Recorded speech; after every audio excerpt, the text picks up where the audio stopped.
Well, welcome back aboard Guinevere. After I washed everything down, got everything taken out, I did an inspection. Let it dry out. It's been a few days since I did that, and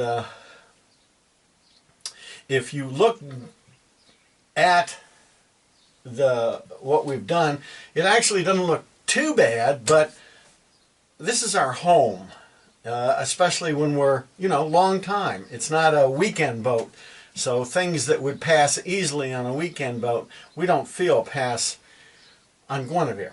So it struck me the last time we did any painting in here was in the 90s. So the paint's held up really well.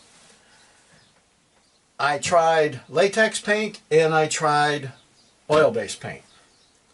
I did 2 patches in the boat. For the latex paint, I wire brushed. I did an area with alcohol. I did another area with some paint thinner. And I'm sorry to say, because I really wanted to use it, it all peeled off. It just would not stay. So I went to oil-based, and what I did is I actually had to remove a chunk of the whole hull there on the deck for putting in a pump out to pump out the holding tank that we had at the time. I took that down to a major home store, and I had them color match it. Once it was color matched, I think I bought 2 gallons. Like I say, this was back in the 90s. It took a good gallon and a quart or so to do everything once. I then bought empty quart cans. I took a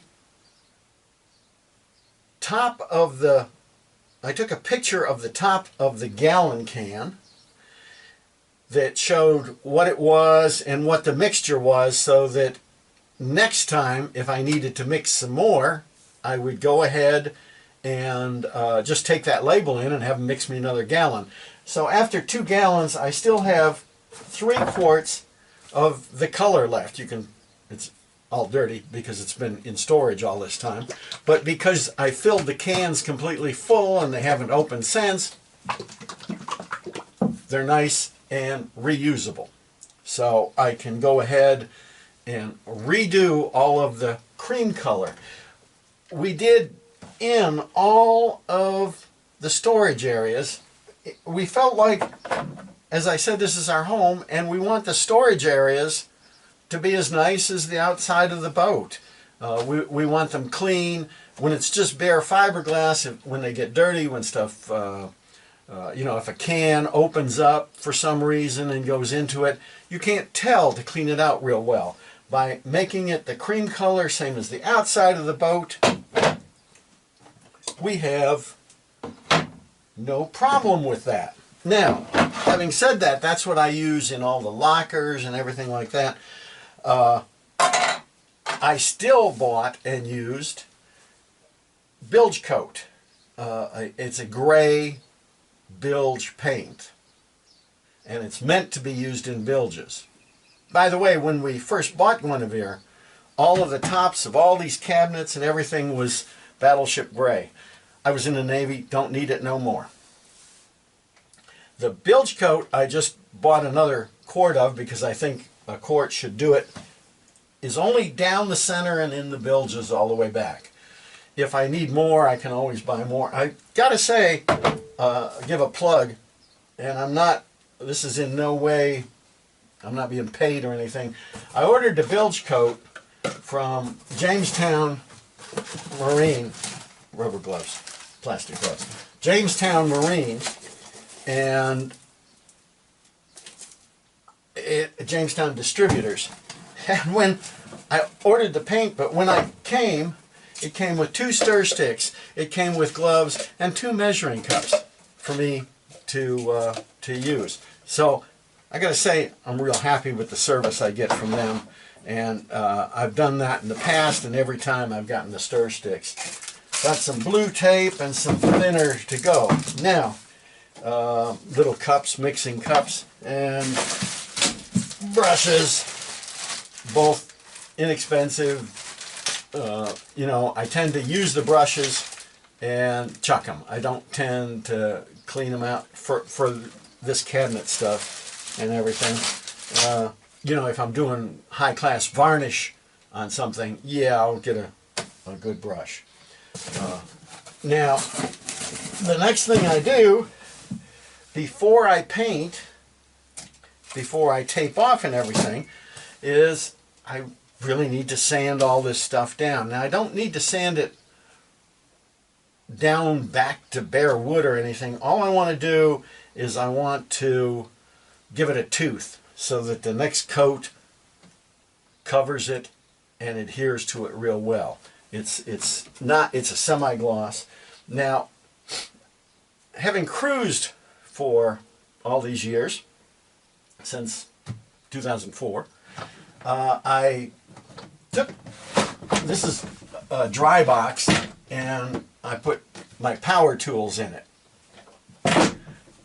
So I can go ahead and use my power tools. Now, what I bought was a multi-tool, and what this multi-tool, Black & Decker 12 volt, and I bought it specifically. 12 volts not nearly as powerful as the 19 volt or corded drill, but that comes off, and I'm ready to sand now.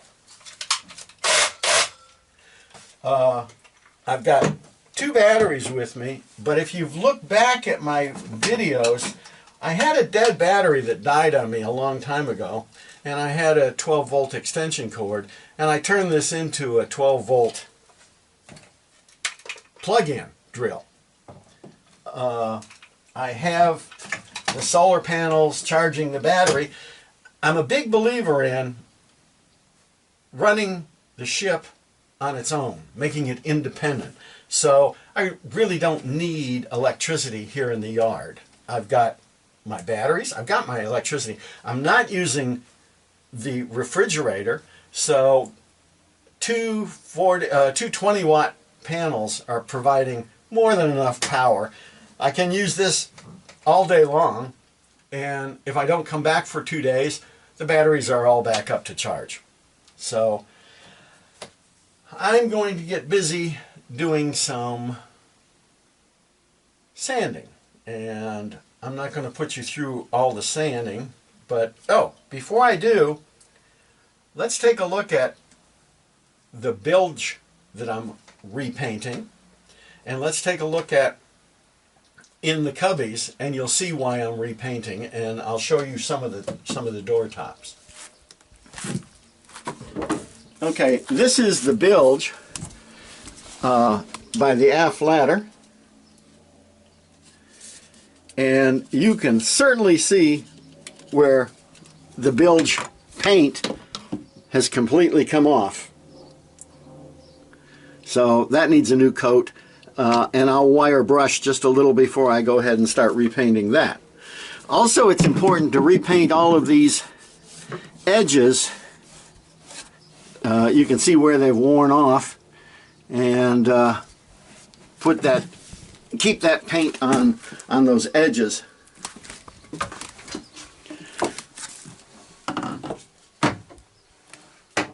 This is the bilge by the mast support. You can see the wires, and you can see it's still somewhat clean, but needs another coat. Okay, when you come forward to the very first compartment,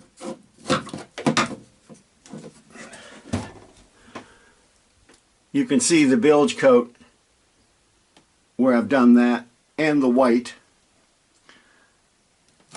and how that looks. These clips hold bungees that hold chart tubes so that I have my paper charts with me. And you can see our depth sounder tube that has my depth sounder shooting through the hull. I see one ant still there. That's unreal. That ant has been there. He can't be alive. He's alive. This is the next compartment, and you can see it needs some cleanup. If you look closely, you can see that the cream color has really chipped away in areas, and I really want to get that taken care of. So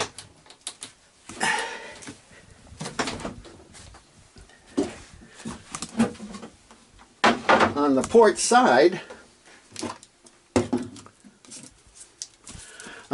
side, is our major canned goods stores, and you can see how it's been affected by canned goods sitting in it for a long time. Now, after I get done doing all of this, the bilge coat and the cream, then and cleaning it up, then it's going to be Jill's turn to come in and touch up the sides and the overhead. Actually, she'll probably wait to do that to see if I do the white. We're talking about taking the teak trim off all the way around and replacing this white, pulling the port lights, cleaning them up, rebedding them, and making them look better. So that's what's in the agenda for today.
Some of you might be saying, oh, well, it's all well and good. You can drill and you can sand with a 12-volt battery operated and all, but what do you do if you really do need 110? If you're cruising full time, we've got a couple of these that we bring along. I actually put one in the truck, and I have a low-cost air compressor 110 that works off of this, so I can fill the truck tires or trailer tires when I need to. The other neat thing that I came across was something that comes in handy after you do all this sanding. This is a vacuum cleaner, and it's a bucket head, wet dry vac. It works off 110, so I'll use this, but it just snaps into one of those buckets, the Lowe's or Home Depot bucket, and it's small, it's easy enough to take with, doesn't take up nearly as much room as a full-blown wet dry vac. So I'll tell you what, I'm going to do that, clean up a bit for today. It's actually been a lot longer than you think it has for us, for me, and I'll get back to you after all the sanding's done, show you what it looks like, and then we'll go into painting. So that's it for this one, and we'll talk to you more next time.